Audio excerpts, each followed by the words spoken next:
Hello guys! Welcome sa aking walang kwentang channel. So nandito na naman tayo para sa panibagong video.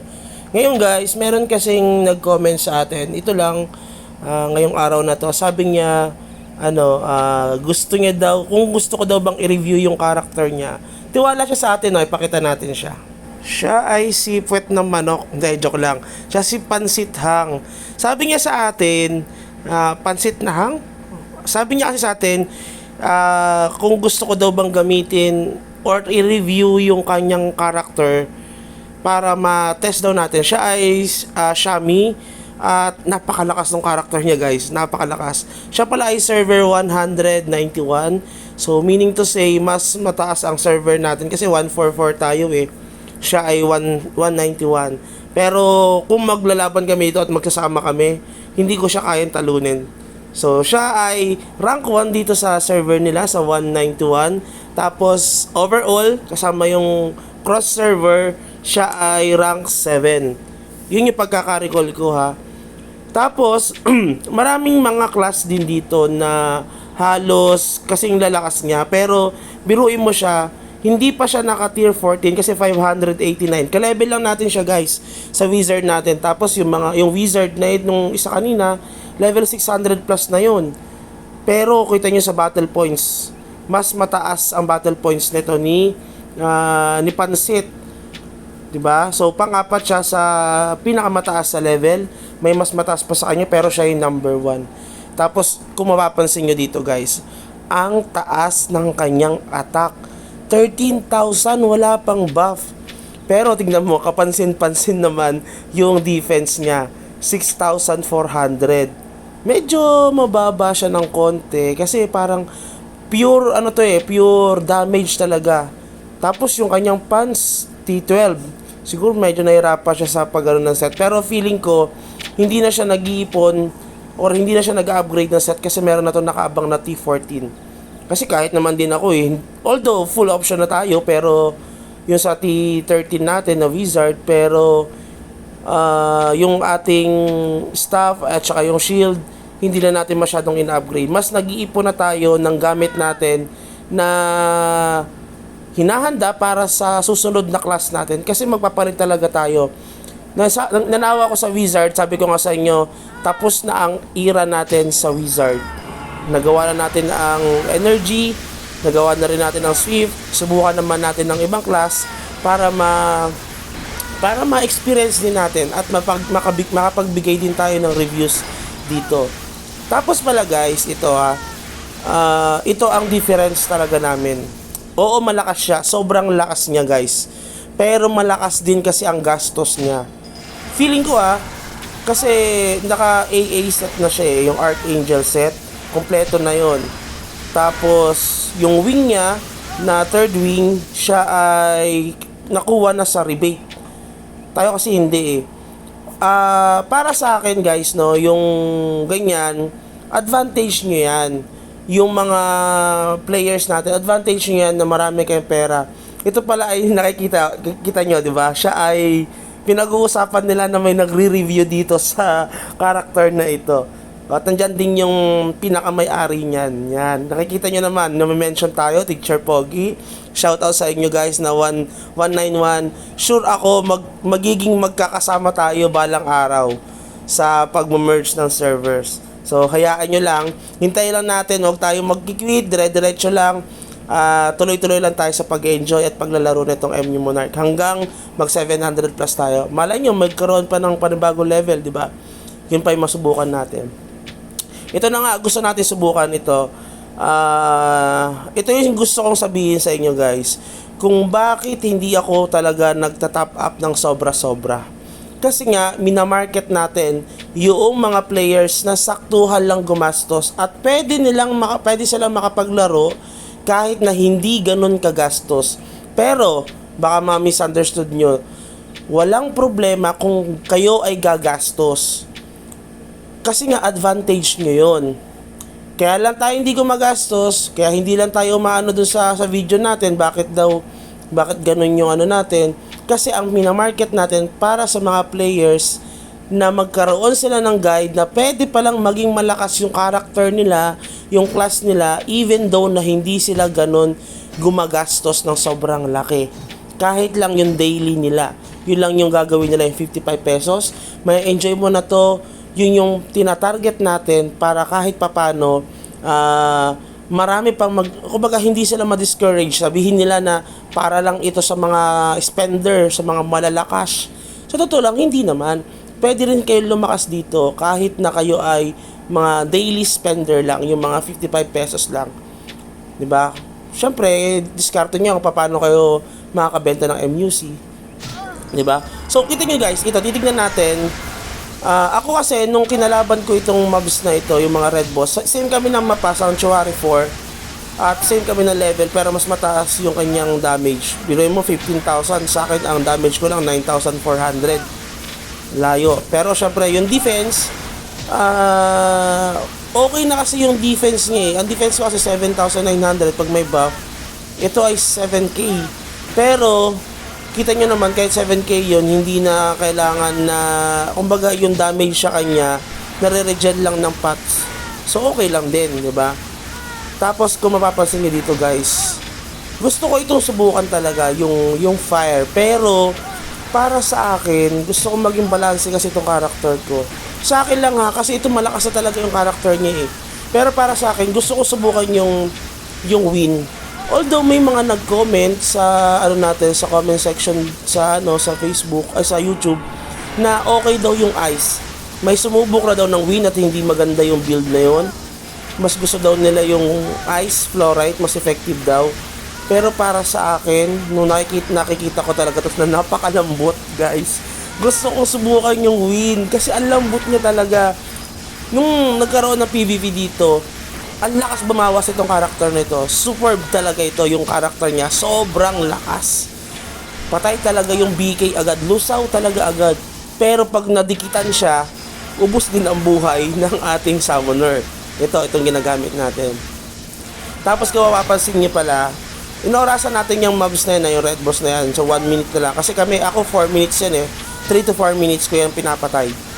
So kung mapapansin nyo, tinasang yung hit up niya at saka yung minimum and maximum weapon niya. So yun yung mga pinapataas niya dito. Pero para sa akin, kung ako ang gagawa no na, kasi syempre gusto kong baguhin yung build. Kumbaga magkakaiba na preference kasi yan. Syempre ito yung gusto niya, ito yung understanding niya dito. Pero para sa akin, patataasin ko tong chain lightning kasi yan yung primary weapon or primary skill na gagamitin ko. Magle-less kasi ako sa Agi kung sakaling ako ha. Kukunin ko lang yung Agi na fit doon sa aking gears sa armor na T13 or T11 or T12. Basta fit na yung aking armor na yon. Yun lang yung Agi natin. Tapos patataasin na natin yung in. Kasi meron dito yung skill natin dyan sa master talent na yan. Yan yung yan yung kita nyo dyan, di ba? Spender siya, 2,000 plus na yung nagastos niya. 2,000 na ba yan? Basta medyo mataas na yan guys. Nakuha niya na yung third wing eh. Tayo kasi nandun pa lang tayo sa 2.5, yung 710. Yung pa lang yung nakukuha natin, di ba? So yan gusto natin siyang kunin. Pero kapag talaga ang pangit ng third wing na craft ko, maniwala ka Monarch, sinasabi ko sa'yo. Sinasabi ko sa'yo, ang tagal kong nagtiis sa wing na 2.6. Baka naman, Monarch, ipakibigay mo na sa akin yung kahit na medyo magandang option at magandang base stats na third wing. At gagastos ulit tayo para sa ating character. So, yun. Ito, kaya sinasabi ko nga sa inyo na patataasin natin yung energy natin dahil nga yung energy naka-base doon, yung the more na mas mataas ang energy mo, the more na mas malakas yung damage na mga skills natin. Tapos ito, wala kasing chain lightning dito eh. Ang meron dito yung parang lion ba yun o tiger na yan, tsaka yung drain soul. Yan, importante yan guys. Pero mas importante para sa akin yung number 1 na yun. Kasi yun yung isa sa mga skill na talagang kumukurot ng malaki kapag tumama sa damage na yun. Tapos tingnan pala natin dito yung kanyang stats. Tingnan nyo, 1,300 ang stats niya. Malambot talaga ito guys. Ang lambot niya. Nagulat din ako eh. Although malakas ang damage niya, pero pagka tumira yung fatal strike, Naubos yung buhay nitong character na ito. Kaya nga nagtatakbo ako doon kanina, doon sa nagpi-PVP. Parang nagka-clash doon. Pag tumama yung critical, yung fatal strike ni Bad Boy ba yun?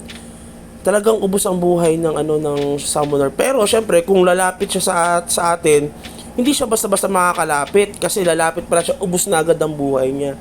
It's just so happen na yung fatal strike kasi malayo, 'di ba, long range din kasi siya. Kaya talagang babawas at babawas sa atin. So ito yung sinasabi ko sa inyo, guys. Wala siya, hindi niya pinataas ito. The more na mas mataas ang int natin, the more na mas malakas ang damage natin, the more na mas malaki yung bawas natin sa character, sa kalaban natin. Okay, yun yung isa sa mga pino-point out ko na tataasan ko yung energy ko. So mako-compromise yung agility ko, mawawalan ako ng attack speed, mawawalan ako ng defense, yung unang-una defense, at the same time yung ating SD, kasi yung SD natin nakadepende sa agi. Okay, so yun yung mako-compromise niya. Pero naman solid yung ating magiging damage because of pure yung energy natin. Kita nyo naman, kumpleto yung AA set nya, diba? Yan ang hindi natin kaya, hindi natin nakuha. Kaya sabi ko nga sa inyo, pag naglaban kami, siguradong tataob ako dito. Okay?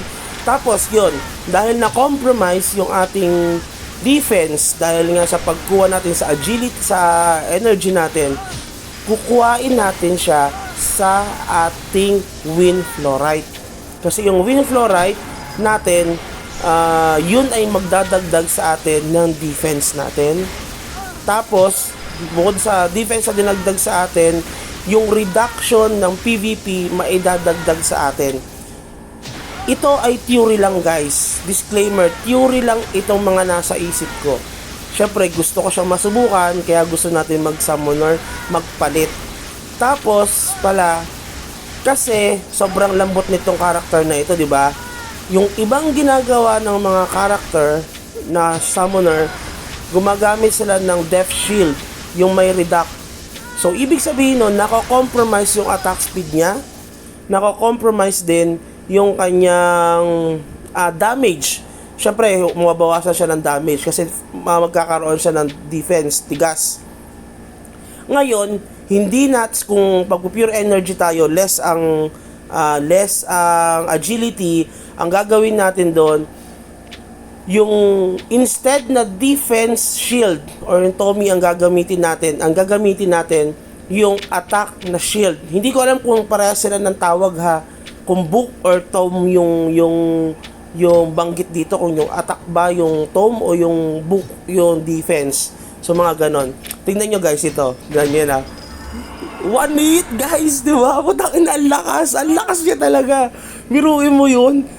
Nagulat din ako kasi syempre unang laro ko lang sa character niya to eh. Tapos lusaw talaga agad, di ba? Kaya nga sabi ko, PPK nga ako, susubukan ko lang. Pero nagpaalam ako dito, guys, ha. Baka sabihin nyo, napakasama akong tao. Tapos parang advance yung server nila sa amin. Although 191 sila, kami 144. Kami pinakadulo eh. Pero parang mas maraming malakas sa kanila. May malakas sa kanila. Hindi nila kakayanin yung top 1 namin. Pero syempre, hindi ko kakayanin yung iba dito. Syempre, malalakas din to eh. Tulad yan, guys. So, GL yan, ha. GL. Susubukan natin yan. Kung gaano ba kalakas yung damage niyan. Pero makikita nyo, guys, dumikit ako. Yan kasi gusto kong subukan kung kaya ko bang i-withstand yung damage sa atin at hindi natin kaya. O, diba? Tingnan nyo. Ubus agad yung SD niya, guys. Yan ay agility na elf. Pero tignan nyo naman, ilang tira pa lang natin, ubus agad yung buhay niya. Ganyang kalakas ito. Pero syempre, kapag nag-PVP yan, pag tinira rin tayo niyan, sigurado ubos din ang buhay natin kasi nga malambot tayo. Kaya nga yun yung balak natin. So, hindi tayo magde-death shield. Ang gagawin natin yung attack shield para makuha natin yung attack speed, makukuha natin yung attack damage. So, ang mangyayari nun, mababawi ng attack speed yung sa ating weapon. So, yun yung purpose natin. Kumbaga, nagiging balance yung character natin. O, biruin nyo yan, di ba guys? Sabi ko sa inyo, although marami sila, puro BK sila, pero kita nyo naman, ang bilis kasi siya maubos yung buhay. Kung wizard ko yan, nung medyo kakayanin niya kasi medyo matigas ang wizard eh. Pero syempre, pag summoner, kailangan talaga ng katandem yan. Pero pag nung nakalayo ako dyan, ginamit ko, hindi sa akin to ha. Baka sabihin nyo sa akin eh. Gusto lang natin, pinagamit lang sa atin ito guys. Pero tignan nyo guys, nung nakakadistansya tayo sa kanila, talagang nalulusaw yung mga kalaban. Parang wala pa talagang 2 seconds, wala pang 3 seconds. Ubos yung buhay ng kalaban. Lalo pag pumutok yung combo, gulat na gulat din ako guys. Akala mo parang napakalayo nung level nung character nila. Hindi ko alam kung na-starstruck lang ako sa lakas ng summoner ha, kasi meron na kaming mga summoner dito tulad nung si Yumi, no, nag 1v1 kami noon. Pero hindi naman ako talaga na outcast ni Yumi. Kumbaga may natitira pang buhay sa kanya na halos 10 to 15%. Ibig sabihin at saka tumatagal yung laban namin. Hindi yung katulad doon na parang sandali lang talaga, 3 seconds, 4 seconds, ubos na agad yung kalaban, yung buhay niya. Paano ba naman kasi laki ng damage niya? Kasi ang gamit niya pala dito ay fire fluorite. Fire, ibig sabihin nun, mas prominent sa mga damage. Tapos syempre the more na mas ito yung option niya, unlike sa ice. Kasi sa ice kasi kapag tinira ka doon nag-e-effect yung yung option niya. Dito kasi the more na mas mabilis ako matake, the more na darating or the more na magkakas yung damage percent additional, hindi percent, additional na bigay ng fire fluorite. Kaya maganda din ang fire fluorite dito sa mga Shami. Pero sabi ko nga sa inyo guys, gusto kong subukan yung wind type, yung wind fluorite. Wind siya, tapos pure energy, less yung agility dahil isasakto lang natin sa set. Tapos more energy, tapos dahil kukunin natin yung the more na mas mataas ang energy, the more na mas malakas yung skill ng ating chain lightning. Tapos dahil nga doon, mawabawasan tayo ng defense, kukuhain natin yung defense na yun sa fluorite. Ngayon, dahil wala tayong agility, ang gagawin natin para magkaroon tayo ng attack speed, instead na defense na book ang gagamitin natin, yung attack na book yung gagamitin natin para makuha natin yung attack speed and attack damage ng book na yon. So, ibig sabihin, magiging balance siya kasi yung ice floor ay yung wind fluorite ang babalanse sa pagiging malambot ng ating summoner. Lalo ang option na binibigay ng summoner ng wind fluorite ay yung PVP reduction.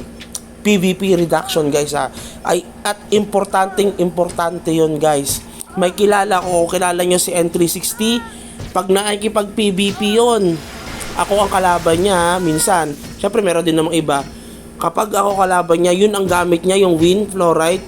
Diyos ko po, parang ang bawas ko lang sa kanya 1,000, 2,000, 3,000. Yun lang halos. Nakapakatagal ng laban kasi nagte-teleport din ako. Pero kung yung ibang mga kalaban tulad nung si Setsu, although kagilda natin siya, tsaka si Drake, yan, medyo kayan-kayanin. Meron naman tayong video dyan, di ba? Ewan ko lang ngayon kasi medyo hindi na tayo nagpapalakas guys. Medyo naglalaylo tayo sa paggastos kasi nga, balak natin na hindi na masyadong gumastos kapag tayo ay pangit na wing ang ibigay sa atin. Kaya Monarch, ay sayusin mo buhay mo ha. I'm threatening you guys. No, so, kita nyo yan, di ba? Ang lakas talaga ng damage. Wala na rin akong buhay pero ang lakas. Although naubo siya sa reflect, malakas talaga reflect ng kasi malaki ang buhay ng BK eh. Tsaka laki ng damage ko, lit ng buhay ko, di ba? So, ang mangyayari niyan, ang laki ng damage ko, yung reflect nila ang papatay sa akin.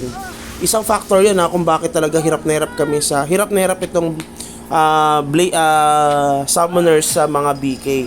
Kasi yung BK talaga pang PvP yan. Wala akong masabi dyan pang PvP kasi kahit dati naging BK din ako pero talagang durog yung mas mataas na ano sa atin. Pero ang hindi niya forte, yung BK na yan, yung farming at saka leveling. Napakatagal niyan guys. Napakatagal niyan. Ilang beses ako na-delay dyan sa farming. Sa farming kasi parang isang RB ko, dalawang RB ng wizard at saka ng summoner at saka ng EMG. Para sa akin, itong wizard, itong Xiaomi, mas nangunguna sa farming ang EMG, pero malambot kasi talaga sila. Yung EMG na yan, medyo hirap sila. Pero kung gusto nyo ng pinakamalakas, balance, versatile na class para sa farming at saka sa PvP, go for Energy Wizard. Energy Wizard guys kasi overall yun. Yung Swiftness Wizard, okay din naman siya. Pero hindi talaga siya manalo, lalo kung halos dikit lang sila sa EMG. Pero kapag Energy Wizard ka, kayang-kaya mo yung EMG na yan. Pero pag Swiftness Wizard ka, hindi mo kaya yung EMG. Yung Swiftness Wizard, para sa akin, based on my experience, yung Swiftness Wizard, para sa mga BK at GL lang yan. Pati yung Magic Gladiator na STR. Pero pang long range, medyo alanganin ka dyan. Lalo kung MG, naku, EMG, ubos ang buhay mo dyan pag naupag ka yung nalagdagan nila yung penetration nila. Papasok at papasok yung kanilang damage sa'yo.